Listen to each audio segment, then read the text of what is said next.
It seems to be a fairly common problem with these cars that the coolant leaks into the passenger footwell. I'm on the Peugeot 307 Facebook group for the cars, so if you're from there, log one. And a lot of people seem to have the issue, and I seem to be the only one that's actually fixed it so far. So I thought, instead of typing out paragraphs to everyone that asks, I'll make a quick video showing how to do it. It'll be used for generations to come, because these cars will last for generations to come. It's a tank, honestly, it's amazing. Okay, so we're going to start in the engine bay. So go into your passenger footwell and open up the bonnet.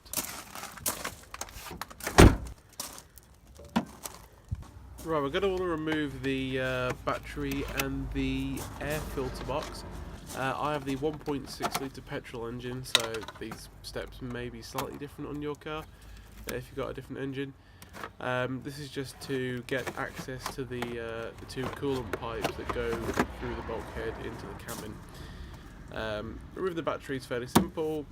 Disconnect the positive wire, pull off that plastic sort of casing, I suppose.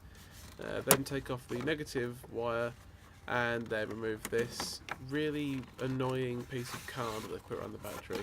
I don't know if that's some sort of heat shield or padding if the battery comes loose, or I have no idea what it is. Anyway, to get the battery out, there's a small plate holding it on, which is a 10mm bolt, not an 11 like I showed. I figured that out later on when tightening it back up and it started slipping. It's a 10mm bolt. So we just take that off, and after that the battery just comes straight out.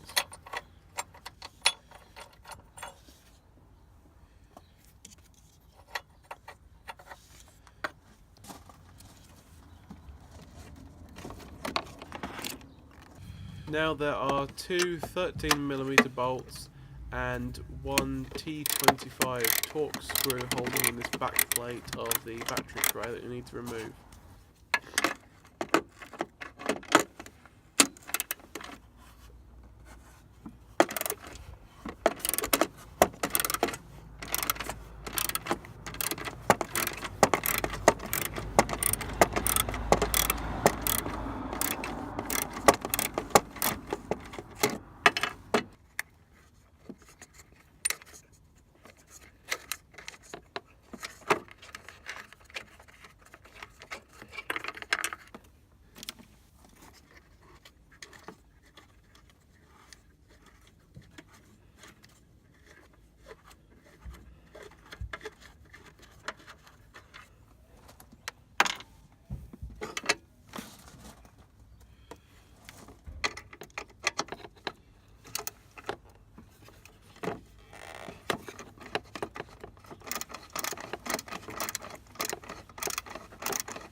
When you've got those out of the way, the back tray just simply comes away from the bottom tray. And the negative wire is kind of clipped to the back of the back tray. I'm not sure what sort of clip it is.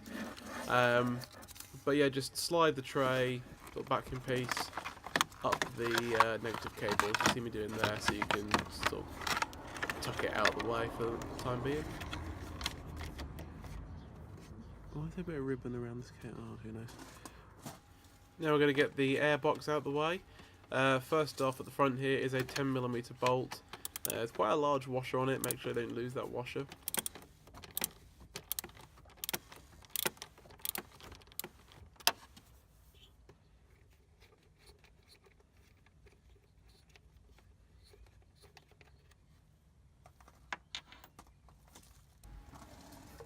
Now we're going to take the airbox off.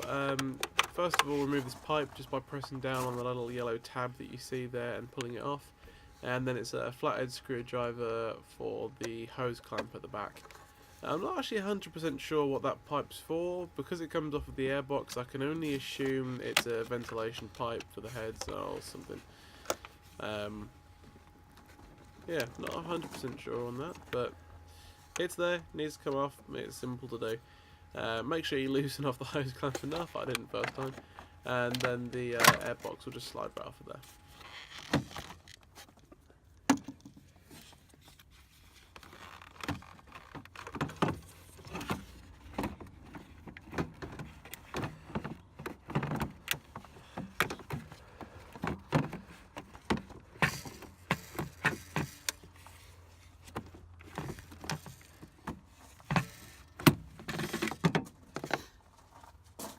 Okay, now we have access to the coolant pipes. We're going to want to take those off. You want to start off by clamping the pipes down. I'm not 100% sure if you need to. I don't know if much coolant will rush out of those if you don't. But I can imagine it would. So, you know, just to be safe, I've clamped the pipes off. Now, you don't actually have to take the pipes off. All I'm doing here is blocking the camera and getting access to a small screw that is between the two pipes. You'll see me take that off in a second.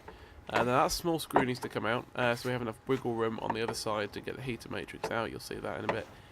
And I've got an extension sort of set for my screwdriver, so I can actually get that screw off without having to take the pipes off. I just took the pipes off because I didn't particularly want to lose the screw, and it's easier to sort of hold the screw and take it out once I've loosened it with the pipes off. It's up to you whether you take the pipes off or not.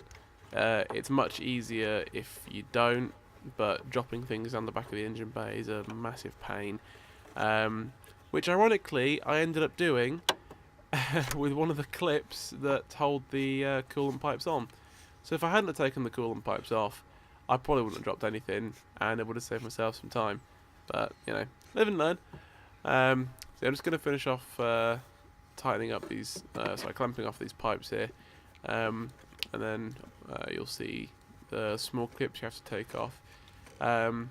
With those, you want to get some pliers so you don't drop them, which I didn't do taking them off, it was putting them back on. Then on the other side, you can see them, the small sort of silver bars. You'll see it when I get the pliers behind it. Get the pliers ready to grab the clips, and then there is on the other side sort of some raised sections of the clip. You'll see that when I take the clip out, the sort of shape of it. Start off getting your fingers behind like I am there, pushing the clip off a little bit so you can get the pliers behind the clip, then pull it off the rest of the way with the pliers. There's one on the top and bottom pipes. There you go, sort of the shape of the clip there, you know what I'm on about.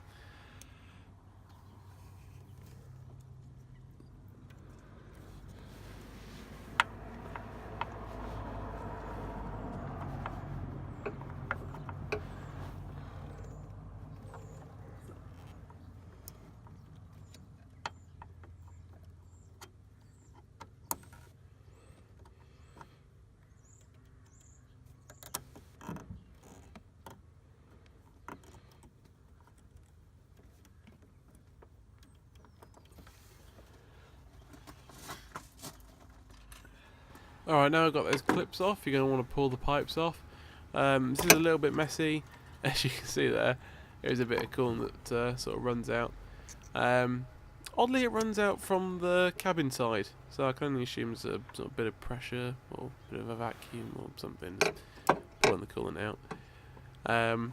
You do that, a little bit messy, you probably get a bit of coolant on your hands, but now to worry about. After you sort of run the car to heat it up later on, which we'll do once everything's back together, any coolant that's on any exhaust pipes or heat shields or whatever will just sort of get hot and evaporate off, so that's no need to worry about. Here's a screw that we took these pipes off to get at. It is a T20 Torx screw. Like I say, it's a little bit fiddly because it's between the pipes getting it off. You don't really want to drop it, again, which is why I took the pipes off, so I had a bit more room to get my fingers in there and take it off without dropping it. But again, yeah, it's up to you if you want to take the pipes off or not. I chose to do it. If I had to do this again, I probably wouldn't. Just be extra careful taking out that screw. Alright, now inside, take off this small piece of carpet trim. It's 3 simple interior clips there. You've probably come across them before. Just pull out the middle, and that releases the tension on the clip. Sort of pull the rest of the clip out, and the piece of carpet just comes off. Then is the piece of plastic trim that's sort of down by your shin. That is, again, 2 T20 Torx screws. A lot of people think you have to take the glove box off. You can if you want to. Again, it sort of provides a bit of ease of access to another screw, which I'll point out later on. But I didn't, and you don't need to. So yeah, I'll just pull off these 2 screws and then slide this piece of plastic trim forwards to take it out and get it out of the way.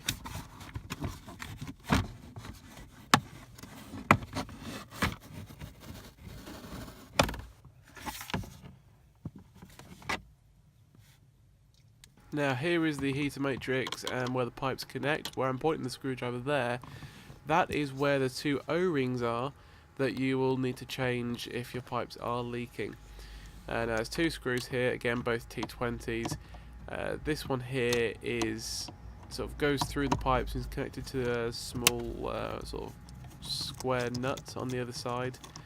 Just pull that out. It doesn't unscrew far, probably about there. Yeah, is where it actually stops unscrewing. And then just get some pliers in and pull it off. It just gets a little bit sort of stuck in the hole that it goes through. Don't spend a couple minutes on it like I did, continuously screwing to no avail. Then take out the little nut that you see there. And then you want to get to this screw. This is the one that I was on about earlier on, where you may want to take the glove box off. With the glove box there, it's a bit of an awkward angle to sort of see what you're doing and get some tension there. But it's a bit of a pain of screw to get to. I think it took me about 5 minutes trying to get that screw off. Anyway, once you've got that off, next up I have this was a screen wash bottle. I've cut the side out of, so that can catch the coolant that drips out of the pipes, and we can then put it actually back into the coolant reservoir later on. So you see that literally is a couple of sort of small plastic clips that hold the heater matrix in. They're not ones you take off, they're ones you just sort of pull out of the way.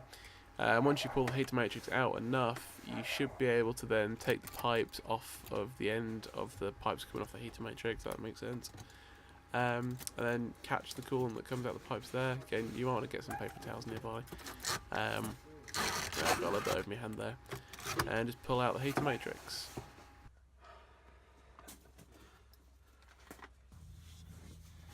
Right, here are the O-rings that you'll want to change. There's one both on the bottom and on the top up there. They're a slightly odd shape, as you can see. They're kind of square. They've got sort of square edges to them.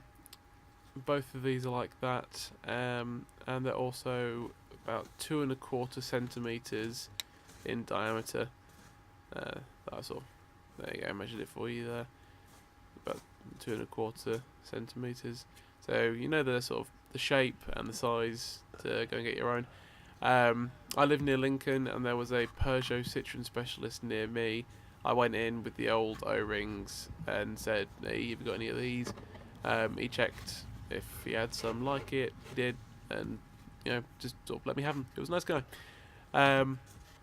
Yeah, slide those on, or sliding your new ones. I'm sliding on the ones I already had there because I've already done this job. And yeah, once those are on, that is all it was. Just those O-rings perish over time. That's your problem fixed. Now you want to slide your heater matrix back in. It can be a little bit of a bitch to get back in, but if you just sort of wiggle it, but as if you were sort of rotating it along a Z-axis, that'll sort of get it seated in. And then you see there, you sort of pull the pipes back so you can get them sort of to insert into the heater matrix pipes. Slide the heater matrix into where it should be. Smack it into the clips. You see them there. There's one at the top right hand side. Yeah, just get the heater matrix in those clips, and that's that. Now it's getting the screws back in. This is the one that's a massive pain to get to. Again, took me a little while trying to get it back in. Not quite 5 minutes, so it was better. I'd definitely say that one's a little bit easier to get back in. But yeah, like I say, if you want to take the glove box out, then you can do this. The glove box isn't difficult to take out. I think it's either 5 or 7 T20 screws, and that just comes out. There's one electrical connector at the back for the light. That's all. And just sort of tighten that up a little bit. After that, it is the long screw with its square nut. The square nut, which you can see there, has like a little sort of plastic outcut for it. It's as simple as you slide that in there, pop the screw in, tighten it up. You'll see here that the screw, it'll sort of get stuck fairly quick, but you don't really start screwing there like I did. Just sort of push it in, and it'll slip through sort of its seating point and into the nut behind it. Make sure you tighten this down really well, because that's what sort of seals up everything when we've changed the O-rings. Then get your piece of plastic trim back in. Start off at the bottom, get it underneath the centerpiece, and sort of slide it up. It can be a little bit annoying, but if you see there, just next to my thumb, where the cutout is for the sort of the air to come through, just behind that is the air sort of ducting, and if you line up as I do there, line it up, then your screws will be lined up as well. You need to go ahead and pop those in and tighten those up.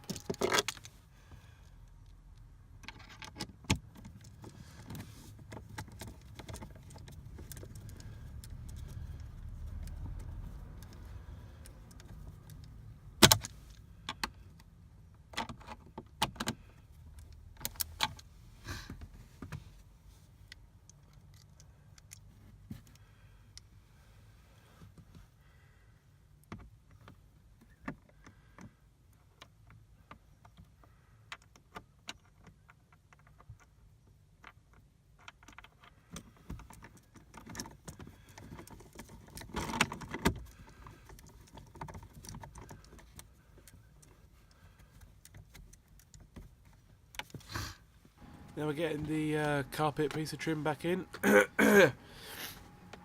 It's quite easy to go out. You'll see when you take yours out, it's got some sort of raised sections in the moulding on either side.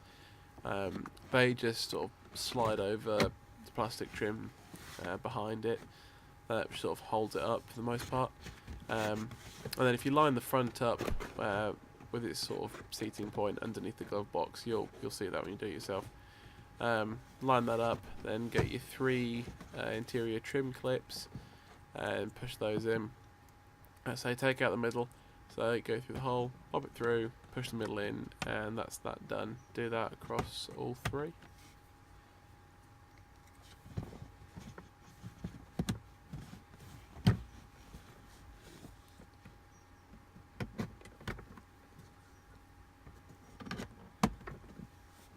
Now we're back in the engine. I'm going to speed this all up a little bit.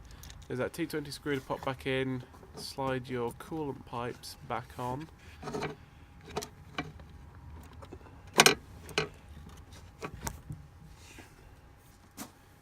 Then we're going to take the clamps off.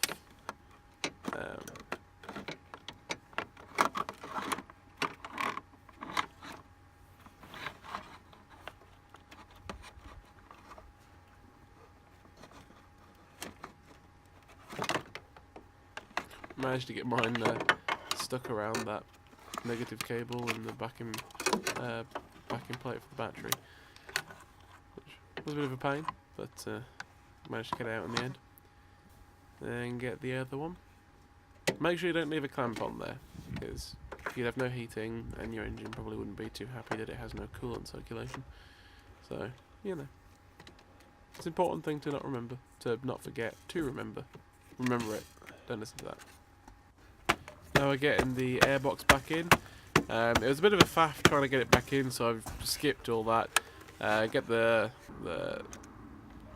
area where the hose clamp is sort of seated on correctly. Slide on that pipe that we took off earlier. tighten up the hose clamp, which is again just a flathead screw. And then your 10mm bolt at the front, which, like an idiot, I managed to not get in frame. Once that's done, the airbox is back in, and you can put the back-in battery plate back in.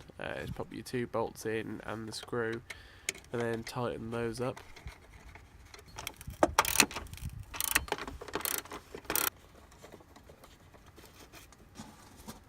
After that, battery just goes in, and then it's the small plate and the bolt that holds that in. I find it easier to put the bolt through the hole in the plate first. There's not much space down there. And then 10mm nut on there, bolt even. Not 11 like I did at the beginning. Then you want to do your DVLA approved battery wiggle to make sure that's secure.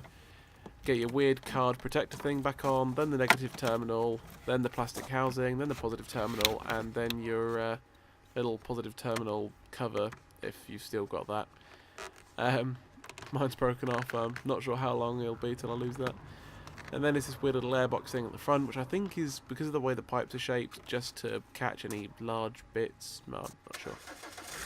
Then I turn the engine on and let the car warm up to get the coolant flowing, and let the valves open so that the coolant ran through the heater matrix system and still not bleed any air out of that. And I also put in the coolant that we collected earlier on when we took the heater matrix out.